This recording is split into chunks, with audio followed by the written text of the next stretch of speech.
사도신경 하심으로 우리의 신앙을 고백합니다. 나는 전능하신 아버지 하나님 천지의 창조주를 믿습니다. 나는 그의 유일하신 아들 우리 주 예수 그리스도를 믿습니다. 그는 성령으로 잉태되어 동정녀 마리아에게서 나시고 본디오 빌라도에게 고난을 받아 십자가에 못 박혀 죽으시고 장사된 지 사흘 만에 죽은 자 가운데서 다시 살아나셨으며 하늘에 오르시어 전능하신 아버지 하나님 우편에 앉아 계시다가 거기로부터 살아있는 자와 죽은 자를 심판하러 오십니다. 나는 성령을 믿으며 거룩한 공교회와 성도의 교제와 죄를 용서받는 것과 몸의 부활과 영생을 믿습니다. 아멘. 찬송가 440장 440장 어디든지 예수 나를 이끌면 함께 찬양하겠습니다.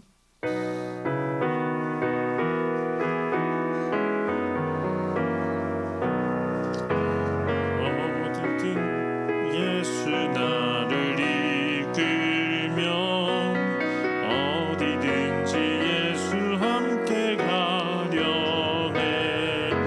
예수 함께하니 가면 낙 없고 예수님과 동행하면 겁 없네. 어디를 가든지 겁낼 것 없네.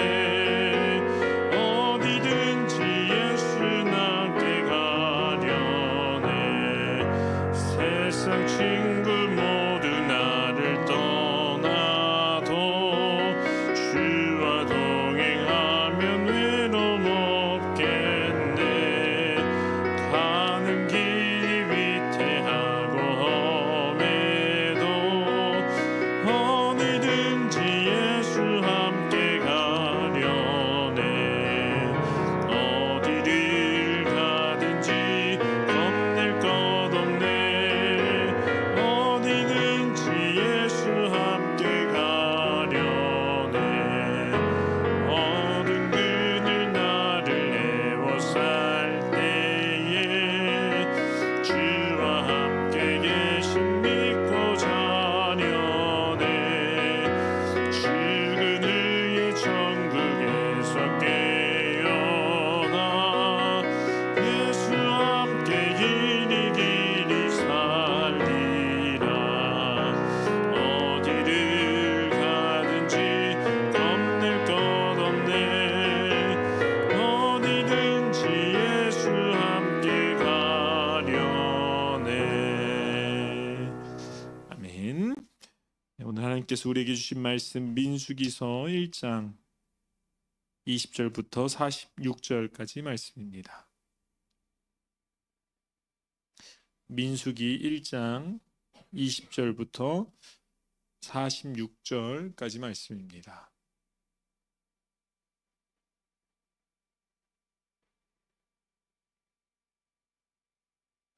한 절씩 교독하신 후에 마지막 절 합독하도록 하겠습니다.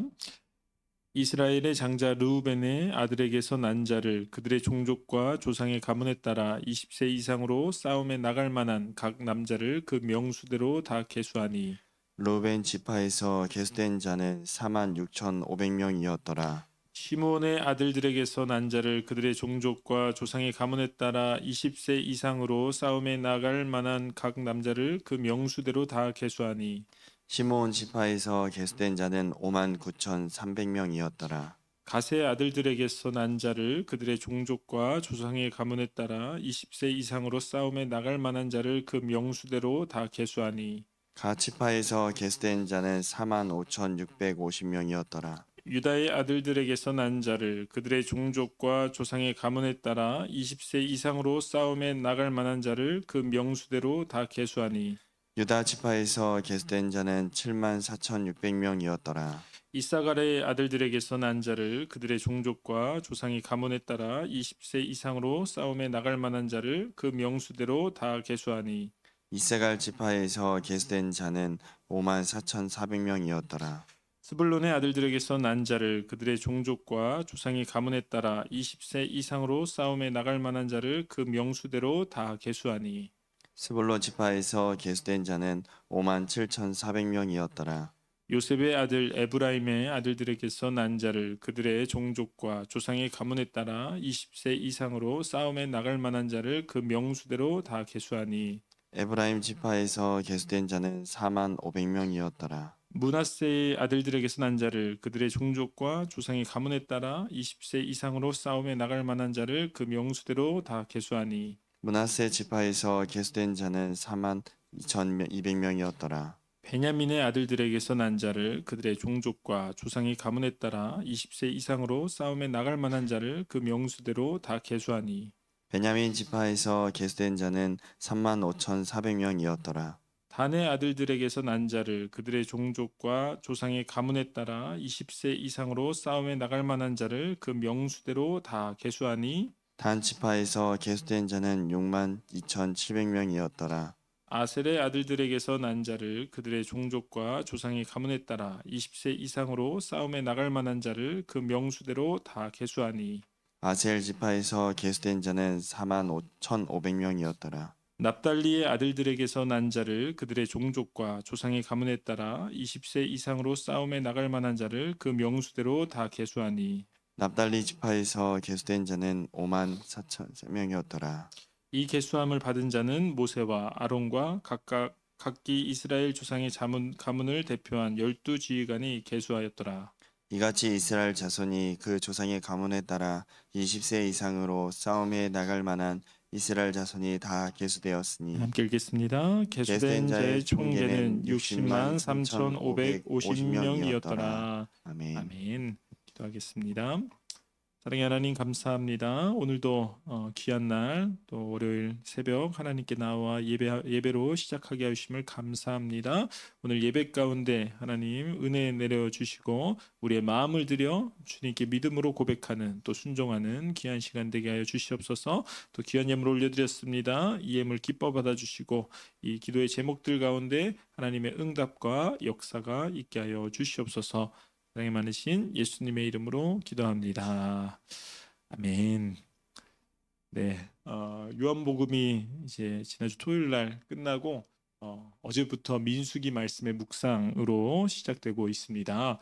그런데 이 민수기는 오늘 본문을 읽어보시면 아시겠지만 묵상을 이제 막 시작하시는 분들도 그렇고 또 묵상을 많이 하시고 신앙생활 오래 하신 분들에게도 이 민수기라는 책은 쉬운 책이 아니고 은혜를 찾는다는 것, 또 나에게 주시는 말씀을 찾는다는 게 특별히 이 민수기 앞부분에서는 정말 어려운 말씀들입니다. 왜냐하면 이 이스라엘 백성들이 몇 명인지를 계속 세고 있고 그 뒤에는 행군 순서도 나와 있고 그 뒤에는 법도 나와 있고 이러다 보니까 우리가 묵상을 할 때 참 편한 그런 책도 아니고 또 쉬운 책도 아닙니다. 그런데 사실 가장 어려운 사람은 우리 성도님들보다 저입니다.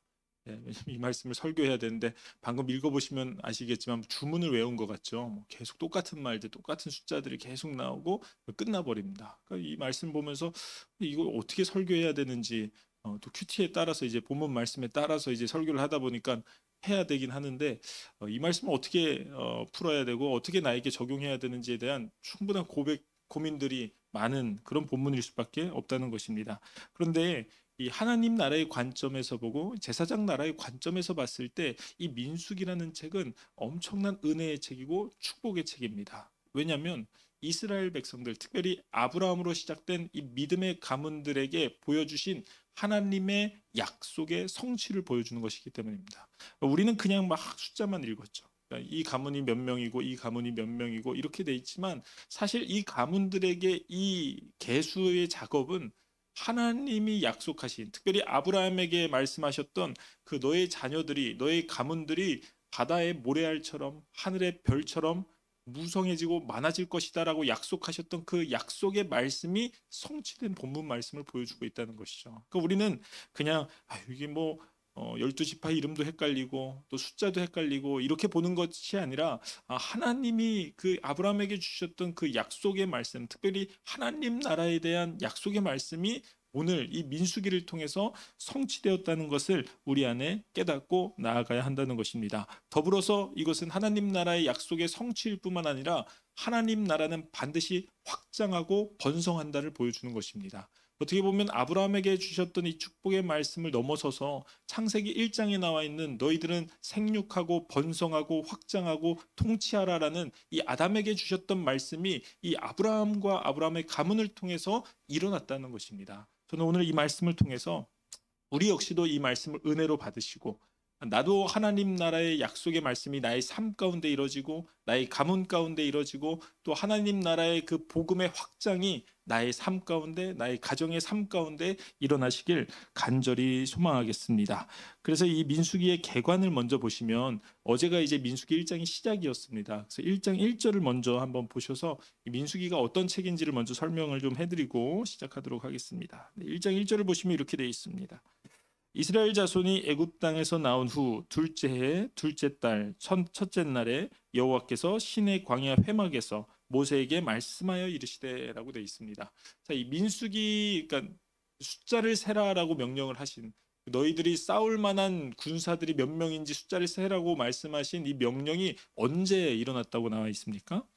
애굽 땅에서 나온 후 둘째 해 둘째 달 그러니까 2년차 둘째 달에 하나님께서 명령하셨다는 것입니다. 근데 어디에서 명령을 했다고 나와 있습니까? 시내 광야 회막에서, 그러니까 시내 산에서 명령하신 내용입니다. 그냥 인간적으로 생각했을 때 이스라엘 백성들이 출애굽을 했을 때 그들의 목적은 가나안 땅이었습니다. 그러면 굳이 우리가 많은 시간을 걸리지 않고 나오자마자 어디로 가면 편합니까? 바로 가나안 땅으로 가면 편한 거예요. 근데 이상하게 하나님은 어디로 이스라엘 백성들을 부르셨냐면 시내 산으로 부르셨어요. 그러니까 가나안으로 곧바로 그냥 진격해서 앞으로 가는 것이 아니라 시내 산, 시내 광야에서 이스라엘 백성들을 1년 넘게 둡니다. 그러면서 거기 안에서 무슨 작업을 하냐? 그러니까 시내 산 이전과 이후의 이스라엘 백성들은 완전히 달라져 있습니다. 시내 산 이전의 이스라엘 백성들은 그냥 노예 집단이었습니다. 뭐 조직도 없고 체계도 없고 법도 없고 그냥 막 그 애굽에서 노예살이하고 종살이하던 모습으로 확 나온 그런 오합지졸 같은 모습이었죠. 근데 시내산에서 1년 가까이 그 시내산에 두면서 하나님이 어떤 작업을 하시냐면 십계명도 주시고 또 성막을 어떻게 짓는지도 알려주시고 그래서 이제 성막이 이 1년 차 다 지나가고 2년 첫째 달 초하루에 완성이 되지 않습니다. 그러니까 이스라엘 백성들에게 뭔가 건물도 만들어지고 법도 만들어지고 그 다음에 이제 한 달 동안 레위서를 주는 겁니다. 그들의 법을 하나님 나라의 법을 주는 거죠. 그래서 그 작업이 다 마친 다음에 어떤 작업을 하라고 하냐면 인구를 계수하라라고 얘기해 주는 겁니다. 그러니까 지금 이 시내산, 이 시내 광야를 통해서 하나님은 이전에는 노예 집단이었다면 이 시내산을 다 거치고 나니까 하나의 나라, 하나의 민족이 만들어져 있다는 거죠. 그 중에 이 나라가 만들어질 때 가장 중요하고 가장 필요한 필수 조건이 무엇입니까? 국민, 백성입니다. 그러니까 지금 이 민수기서가 보여주는 이 출애굽 당시 민수기서가 보여주는 가장 중요한 어떻게 보면 신앙적인 의미는 무엇이냐면 하나님 나라의 백성들을 계수하는 그런 작업이 필요하다는 것이죠. 그래서 하나님의 나라가 이렇게 세워졌다라는 것을 보여주는 것입니다. 따라서 오늘 말씀을 그냥 몇 명이구나, 얘네 자손은 몇 명이구나로 보는 것이 아니라 이 시내산에서 만들어주신 하나님의 제국을 통해서 하나님 나라의 백성, 민족이 이루어졌다는 것을 볼 수 있다는 것입니다. 그래서 다시 한번 말씀드리지만 하나님은 아브라함이라는 한 사람을 부르셔서 믿음으로 순종한 이 한 사람을 통해서 그냥 많은 백성, 자녀들을 낳게 하신 것, 거기서 끝나는 것이 아니라 정말 하나님이 약속하신 그 약속대로 민족, 나라를 만드신 것입니다. 이 민수기 1장에 나와 있는 1장 후반부에 나와 있는 이 계수는 하나님 나라의 약속을 성취하신 말씀일 뿐만 아니라 아브라함에게 주셨던 그 축복의 말씀, 너를 통해 민족을 만들겠다라는 그 축복의 말씀, 특별히 그냥 민족이 아니라 하나님 나라를 만들겠다는 그 축복의 말씀이 아브라함에게 이루어졌다는 것을 보여주고 있다는 것입니다. 그래서 이제 르우벤 지파를 보시면 45,600명으로 시작해서 마지막으로 납달리 지파 53,400명, 총 60만 3,550명이라는 그러니까 노인과 어린아이와 여자들을 제외한 용사들, 싸울 수 있는 전쟁이 가능한 젊은 남자들만 해도 60만 명이라는 인구를 만들었다라는 걸 보여주고 있습니다. 근데 애굽으로 처음 들어갔을 때 요셉이 이제 애굽으로 팔려가서 거기서 총리가 되고 아버지 야곱을 부르지 않습니까? 이스라엘 그 가문, 아브라함 가문이 애굽에 들어갔을 때 인원이 몇 명이었습니까? 네, 70명이었습니다. 70명으로 불과 70명으로 들어갔던 이 가문이 몇 명으로 나온 것이죠? 네, 60만 명. 어린아이까지 하면 여자들까지 하면 200만 명으로 나온 겁니다. 어마어마한 역사인 거죠. 70명으로 시작했는데 60만 명, 200만 명으로 끝났다. 당시 애굽의 인구가 총 그냥 추산 500만 명 정도 됐다고 합니다. 근데 이스라엘 백성들이 거기에 반 정도 이루어지는 놀라운 역사가 일어난 거예요. 이거 누가 역사하신 겁니까? 하나님이 역사하신 겁니다. 하나님이 자신의 백성들, 자신의 민족을 이루기 위해서 선택한 아브라함, 그를 통해서 엄청난 하나님의 나라와 민족을 만들었다는 것입니다. 따라서 이 말씀이, 이 오늘 보신 이 긴 말씀이 나에게 주는 적용의 말씀이 무엇일까? 어떻게 보면 나랑 전혀 상관없는 가문의, 나라의 그런 만들어지는 모습이 나와 무슨 상관일까 생각했을 때 나에게 어떤 은혜가 있냐면, 나도 이 하나님의 나라의 약속의 말씀이 나의 삶 가운데 성취되기를 소망되는 것입니다. 내 삶 가운데, 또 내 가정 가운데, 내 자녀들 가운데, 내 가문 가운데 이 아브라함에게 하셨던 이 하나님 나라를 향한 약속이 나의 삶에도 좀 성취되길 소망합니다. 나 한 사람의 믿음의 결단과 믿음의 순종이 나만 그냥 잘 살고 잘 먹는 것이 아니라 나를 통해서 이렇게 60만 명의 용사들이 일어났던 것처럼 그런 한 사람의 믿음과 순종을 통해서 하나님은 역사하신다는 것입니다. 저는 여기 계시는 우리 성도님들의 삶 가운데 이 아브라함에게 주셨던, 또 이스라엘 백성들에게 주셨던 하나님의 약속이 성취되시길 소망합니다. 그래서 우리 가문이 정말로 믿음의 가문, 더 넘어가서 믿음의 민족이 되는 역사가 일어나길 간절히 소망합니다. 이 정말 놀라운 것은 무엇이냐면 이 인원들을 쭉 보시면 12명의 야곱의 아들들 있지 않습니까? 12지파가 있습니다. 근데 정말 대단한 게 뭐냐면 이 수백 년이 지난 시간 동안 한 가문도 뒤처지는 가문이 없어요. 한 가문도 사라지는 가문이 없어요. 우리가 보통 이 정도의 시간이 지나면 한 가문 정도는 좀 어떤 사고가 있거나 아니면 문제가 있거나 어려움이 있거나 실수가 있어서 사라질 수 있지 않습니까? 근데 오늘 말씀을 쭉 읽는데 너무 은혜가 되는 건 뭐냐면 첫째 아들부터 마지막까지 한 가문도 적은 인원도 없고 사라진 인원도 없다는 것입니다. 저는 이 말씀이 너무나도 은혜가 됐다는 것입니다. 아까 그 말씀드렸던 창세기 1장에 주셨던 그 하나님의 축복이 있지 않습니까? 너희들이 땅에 번성하고 충만하고 확장되고 다스리고 정복하라라는 그 사람에게 주셨던 그 말씀이 이 아브라함 가문에게는 일어났구나. 한 가문도 번성하지 못한 가문이 없었고 한 가문도 확장되지 못한 가문, 충만하지 못한 가문이 없었다는 것입니다. 그래서 우리가 민수기 1장 45절, 46절 말씀을 다시 한번 읽어보시면 이렇게 되어 있습니다. 네, 같이 한번 읽어보도록 하겠습니다. 이같이 이스라엘 자손이 그 조상의 가문을 따라 20세 이상으로 싸움에 나갈 만한 이스라엘 자손이 다 계수되었으니 계수된 자의 총계는 60만 3,550명이었더라 라고 다 있습니다. 조상의 가문을 따라 위에 있는 그 야곱, 아브라함부터 시작했던 야곱의 가문들을 따라서 모든 가문들이 다 어떻게 됐다는 거죠? 번성했다는 걸 보여주고 있는 겁니다. 모든 가문들이 다 하나님을 믿는 하나님의 백성들로 확장됐다는 것이죠.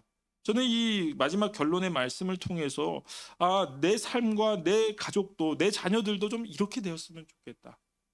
가까이 봐서는 우리 윤철이나 윤서가 보이지만 더 멀리 봐서는 그 밑에, 그 더 밑에, 더 밑에까지 하나님의 나라 그 백성들이 확장되고 충만해지는 역사가 일어나기를 간절히 소망하는 마음으로 기도하게 되어 있습니다. 우리가 왜 새벽을 깨워서 기도해야 됩니까? 우리가 왜 자녀들을 위해서 기도해야 됩니까? 물론 우리 자녀들이 먹고 마시는 것도 중요하지만 정말 우리가 매일마다 새벽에 나와서 기도해야 되는 것은 이 말씀 붙들고 기도해야 되는 거 아니겠습니까? 정말 나를 통해서 들어온 그 복음이 나뿐만 아니라 내 가문 가운데 충만하게 번성되게 역사하는 그 기대감을 가지고 기도하시는 우리 성도님들 되시길 간절히 소망하겠습니다. 지금 자녀들 모습 보시면서 걱정하지 마십시오. 지금 자녀 가문들 모습 보시면서 좌절하지 마십시오. 우리는 끝까지 기도해야 됩니다. 언제 이들이 변화될지 모르고 언제 우리 가문에서 믿음의 자녀들이 나올지 모릅니다. 그러니까 우리는 그냥 지금의 아이들의 모습을 보면서 우리 가문은 안 될 것 같다 이렇게 하지 마시고 더 기도하시고 더 기대하시고 더 멀리 바라보시길 간절히 소망하겠습니다. 저희도 뭐 가끔 말씀드렸지만 저는 이제 믿음의 4대째 집안입니다. 저희 아들과 딸은 이제 5대입니다. 지금 뭐 한국을 보니까 가장 오래 믿었던 집안은 뭐 6대까지 가고 7대까지 간다고 합니다. 이제 어린 아이들이. 근데 저도 이제 4대째예요. 근데 우리 가문이 뭐 처음부터 예수를 잘 믿었나? 그렇지 않았습니다. 증조 외할머니가 처음 그 이성봉 목사님이라고 유명한 저희 교단 이제 부흥 강사님이 계시잖아요. 그분의 설교를 듣고 그분의 집회에 가셨다가 회심을 하신 거예요. 그러니까 정말 시골 마을 할머니 한 분이 그분의 말씀을 듣고 회심하고 변화되고 예수 믿기로 작정하시고, 할아버지가 핍박해도 계속 교회를 섬기시고 예수님을 섬기셨던 거예요. 그러니까 그 밑에 저희 증조 외할머니의 모습을 보고 자랐던 저희 외할머니가 똑같이 신앙생활을 한 겁니다. 저는 이제 증조 외할머니는 본 적도 없고 성함도 잘 모릅니다. 근데 이제 저희 외할머니의 신앙만 보고 자랐죠. 근데 저희 외할머니가 증조 외할머니의 신앙을 보고 자랐고, 그 믿음의 가문의 대를 이어서 저희 어머니 아버지가 그 믿음을 이어받으셨고, 그리고 저희가 이어받았고, 제가 이제 저희 아들 딸에게 열심히 이어주려고 노력을 하고 있습니다. 저희 아내도 마찬가지입니다. 저희 아내도 감사하게도 4대째 신앙생활을 하는 그런 가정에서 태어났습니다. 그래서 둘이 만나서 얘기해 보니까 둘 다 믿음의 가문으로 태어났어요. 근데 그 얘기를 들으면서 우리에겐 사명이 하나 있습니다. 그 사명은 뭐냐면 이 어른들로부터 시작된 그 믿음의 유산이 쭉 잘 이어나갈 수 있도록 유지하고 유산으로 물려줘야 되는 그 사명이 있습니다. 그래서 저는 간절히 바라기는 제 윤철이 윤서뿐만 아니라 그 밑에 아이들, 그 더 밑에 아이들, 그래서 믿음의 10대를 넘어서 믿음의 100대, 심지어는 이 출애굽기나 이 말씀에 나오는 것처럼 1000대까지 하나님을 믿는 그런 신앙의 가문이 되고자 하는 그런 간절한 소망이 있습니다. 이 간절한 소망이 저뿐만 아니라 여기 계신 우리 성도님들에게도 있길 소망합니다. 뭐 제가 제 자랑하는 게 아닙니다. 4대여서 뭐 잘났다, 뭐 축복을 더 이런 자랑을 하는 게 아니라 지금 믿음의 1대, 나로부터 시작된 분들, 또 내가 믿음의 2대, 우리 아버지 어머니로부터 시작된 분들도 그 똑같은 사명을 가지시면 됩니다. 똑같은 사명을 갖고 오늘 본문 말씀에서 나와 있는 것처럼 정말로 몇백 년이 지나니까 이렇게 수많은 하나님의 민족들이 생겨났구나, 그것을 소망하며 살아가기를 간절히 소망하겠습니다. 그래서 오늘 본문 말씀 이렇게 쭉 보시면 다른 건 다 똑같습니다. 근데 그냥 열심히 찾다 보니까 딱 하나 틀린 단어, 이게 틀린 그림 찾기 하듯이 찾아보니까 다 계속 반복되는 단어인데 32절 보니까 하나 좀 다른 구절이 틀린 게 아니라 다른 구절이 나와요. 32절 보시면 이렇게 되어 있습니다. 요셉의 아들 에브라임의 아들들에게서 난 자를 그들의 종족과 조상의 가문에 따라 20세 이상으로 싸움에 나갈 만한 자를 그 명수대로 다 계수하더니. 다른 지파는 다 뭐라고 나와 있습니까? 그냥 뭐 베냐민 지파, 뭐 단의 아들들, 아셀의 아들들, 납달리의 아들들 이렇게 나와 있으면 요셉만 특이하게 뭐라고 되어 있냐면 요셉의 아들 에브라임의 아들들이라고 나와 있습니다. 그 이유가 뭘까요? 일단 요셉의 다른 곳은 이제 다 한 지파들만 생겼다면 요셉에겐 몇 개의 지파가 생겼습니까? 2개의 지파가 생겼습니다. 어떻게 보면 그걸 표현했을 수도 있어요. 조금 요셉에게 더 축복을 주신 거죠. 왜냐하면 그 하나님의 약속을 위해서 큰 도구로 사용받고 하나님께 믿음으로 순종했기 때문에. 그래서 요셉이라는 사람이 조금 특별한 거, 이 이스라엘 가문에서 그래도 특별한 걸 봤을 때 요셉이 꿈꿨던 건 무엇일까를 한번 고민해봤어요. 그러니까 요셉의 삶을 한번 바라봤어요. 이제 다른 아들들 같은 경우, 다른 지파 같은 경우 특별한 게 없지만 이 요셉은 좀 많은 분량의 내용을 갖고 있지 않습니까? 요셉이 특별한 것은 무엇일까 봤더니 물론 그의 삶 전체가 특별하지만 마지막 그의 죽음이 특별합니다. 우리는 그의 죽음에 대해서는 깊게 생각하지 않지만 그의 죽음을 보니까 특별한 게 뭐냐면 마지막 이 창세기 50장에 보시면 요셉이 자기의 자녀들, 가문들 몇 대까지 보고 죽었을 것 같습니까? 요셉이 마지막 손자, 증손자까지 본 게 자기의 아들 에브라임의 3대 밑까지 봤다고 합니다. 그거는 이제 4대까지 본 거예요. 지금도 우리도 이제 많이 보시는 분들은 4대 증손자까지 보시지 않습니까? 그러니까 요셉은 증손자까지 본 거예요. 그리고 므낫세의 아들들은 이제 3대까지, 므낫세를 포함해서 3대까지 그와 함께 살았다라고 나와요. 그러니까 요셉은 혼자 산 게 아니라 에브라임의 4대 증손자까지, 또 이쪽 므낫세는 손자들까지 같이 살았습니다. 그러면서 이제 마지막으로 요셉이 죽으면서 뭐라고 얘기하냐면 내가 죽거든 너희들이 이 땅에서 나갈 때 내 시체를 내 유고를 가지고 나가 달라라고 부탁해요. 저는 이 마지막 유언의 말씀 보면서 요셉이 마지막에 왜 이렇게 얘기했을까? 그냥 죽으면 예수님 잘 믿어라, 하나님 잘 믿어라, 하나님 잘 따라라, 말씀 잘 지키고 살아라라고 얘기하면 되는데 자기 유고를 가지고 나가달라라고 얘기합니다. 그 말은 뭐냐면 요셉에게는 그 하나님의 말씀, 자기의 증조 할아버지였던 아브라함에게 주셨던 그 하나님의 말씀, 너희들이 타국에 가서 종살이 할 건데 4대 만에 나올 것이다라고 한 그 말씀이 자기의 삶을 통해서 이루어질 것을 확실히 믿었던 겁니다. 그래서 언젠가는 자기의 자손과 가문들이 이 땅을 나아가서 하나님의 약속의 땅으로 갈 것을 너무나도 굳건히 믿고 있었던 거예요. 그날을 기대하고 있었던 거예요.